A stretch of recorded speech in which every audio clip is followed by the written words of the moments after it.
Hello everyone, এই লেকচারে আমরা drawbacks in choosing particular targets এটা নিয়ে আমরা আলোচনা করব। এর আগের লেকচারে আমরা বলেছিলাম যে আমরা এমন কিছু ড্রাগ আবিষ্কার করব যারা জাস্ট একটা পার্টিকুলার টার্গেটকেই অ্যাটাক করবে বা ওটার সাথে অ্যাটাচ করবে। তো এটাতে আমরা কিছু প্রবলেম দেখতে পাবো যে একটা পার্টিকুলার টার্গেটকে চুজ করার ক্ষেত্রে কিছু ড্রব্যাক থাকে।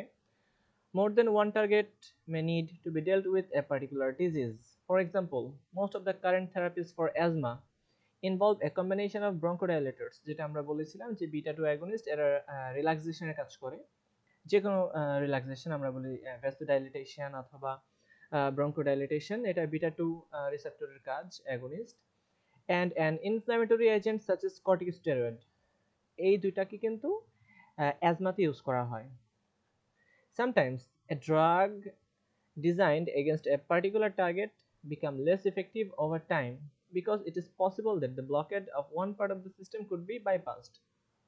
তো অবস্থা এমন হয়েছে যে আমরা জাস্ট এই ছবিটা দেখে আমরা একটু চিন্তা করি যে ধরে নিচ্ছি আমরা টাউন সেন্টারে যেতে চাই, আমাদের জন্য এই রাস্তাটা রয়েছে, বাট হঠাৎ করে এই রাস্তাটা ব্লক হয়ে গেল। তো আমরা কিন্তু আর সেখানে পৌঁছাতে পারবো না, অর্থাৎ আমাদের ড্রাগ কাঙ্ক্ষিত টার্গেট সাইটে পৌঁছাতে পারবে না। তো আমরা কি করতে পারি? আমরা কিছু বাইপাস খুঁজে বের করতে পারি যার মাধ্যমে আমরা আমাদের কাঙ্ক্ষিত রেজাল্টটা খুঁজে পাবো। অর্থাৎ এটাই হচ্ছে আমাদের একটা গোল যে আমরা মাল্টিপল টার্গেটকে যাতে আমরা হিট করতে পারি। A particular target may not be very important to a disease as assumed. For example, dopamine D2 receptor was thought to be involved in causing nausea. D2 receptor antagonist metoclopramide was developed as an antiemetic agent, যেটা ভমিটিংকে রোধ করবে। But it was found that more potent D2 antagonists were less effective. অর্থাৎ আমরা যতই D2 antagonist এর potency সম্পন্ন drug আবিষ্কার করতে যাচ্ছি, দেখা যাচ্ছে এটা লেস ইফেক্টিভ হয়ে যাচ্ছে। অর্থাৎ এমন কিছু একটা ছিল যেটা কিনা জাস্ট D2 এর সাথে বাইন্ড করতেছে, অন্য কারোর সাথে বাইন্ড করে না। তো যতই D2 এর সাথে বাইন্ড করতেছে আর অন্য কারোর সাথে বাইন্ড করতেছে না, তখন দেখা গেল কি যে ইফেক্টিভিটি কমে যাচ্ছে। তখন আমরা বুঝতে পারলাম যে না, আসলে তো D2 ইয়ের ক্ষেত্রে, নজিয়ার ক্ষেত্রে ভূমিকা পালন করছে না, অন্য কোনো ইয়ে থাকতে পারে। তো implying that a different receptor might be important in producing nausea. Metoclopramide also antagonizes 5-hydroxytryptamine serotonin 3 receptor. To antagonize for its receptor were studies which led to the development of the antiemetic drug grainsetron and ondansetron. এই দুটো দেখা গেল just এই serotonin 3 রিসেপ্টরটাকেই block করে। অর্থাৎ serotonin 3 রিসেপ্টরটাই ছিল mainly নজিয়ার জন্য দায়ী, এবং আমাদের মেটোক্লোপ্রামাইড যেটা করে D2 receptor plus serotonin 3 receptor এই দুইটাকেই ব্লক করে। এবং আমরা যদি শুরুতে যেটা ভেবেছিলাম যে D2 অ্যান্টাগনিস্টটাই বেশি কাজ করবে, তো এটাকেই যখন আমরা আমাদের টার্গেট হিসেবে কাজ করা শুরু করলাম, তখন দেখা গেল এটা সেরোটোনিন 3 রিসেপ্টরকে কম ব্লক করছে, সুতরাং এর ইফেক্টিভিটিও কমে যাচ্ছিল। তো পরবর্তীতে আমরা বুঝতে পারলাম যে আসলে ওইটাই ছিল মেইন দায়ী। তো মেটোক্লোপ্রামাইড দেখতে ঠিক এরকম একটা স্ট্রাকচার। তো গ্রেনসেট্রন and ondansetron. Multi-target drugs.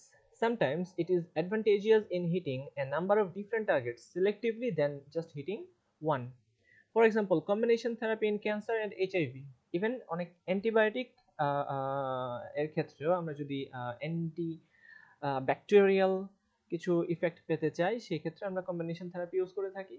Therefore, designing a single drug can act selectively at different targets should be in focus, but the drug should not inhibit metabolic enzymes or act on targets leading to toxicity. But এটা তো অবশ্যই যে metabolic কোনো এনজাইমকে এটা কিন্তু ইয়ে করতে পারবে না, ইনহিবিট করতে পারবে না, তাহলে দেখা যাবে যে মেটাবলিজম স্টপ হয়ে যাবে। Olanzapine binds to more than a dozen receptors for serotonin, dopamine, muscarinic, noradrenaline and histamine. এরা যেখানে যেখানে বাইন্ড করে, তো মোটামুটি সবগুলা রিসেপ্টরকে এই olanzapine এটা ব্লক করে ফেলে, এর সাথে বাইন্ড করে। It has been highly effective in the treatment of schizophrenia, probably because it blocks both serotonin and dopamine receptors. Drugs which interact with a range of targets are called promiscuous ligands or dirty drugs. অর্থাৎ এরা যেটা করে একজনের সাথে bind না করে সকলের সাথে যে বাইন্ড করতে শুরু করে। তো এদেরকে আমরা বলতেছি প্রমিসকিউয়াস লিগ্যান্ডস অর ডার্টি ড্রাগস। যেমন ওলানজিপিন একটা ডার্টি ড্রাগের উদাহরণ, এবং এটা স্কিজোফ্রেনিয়ার এগেনস্টে বেশ ভালোই কার্যকর ভূমিকা পালন করে। ইনশাআল্লাহ আমরা নেক্সট লেকচারে আইডেন্টিফাইং এ বায়োএস, আমরা কিভাবে এই ড্রাগের ইফেক্টটা যাচাই করি আমাদের হিউম্যান বডিতে বা কোনো একটা অ্যানিমাল মডেলে, এই বিষয়টা আমরা আলোচনা করব যে একটা বায়োএসে আমাদেরকে ডেভেলপ করতে হবে, যার মাধ্যমে আমরা আমাদের ড্রাগের ইফেক্টিভিটি এটাকে আমরা নির্ধারণ করতে পারি বা ডিটারমাইন করতে পারি।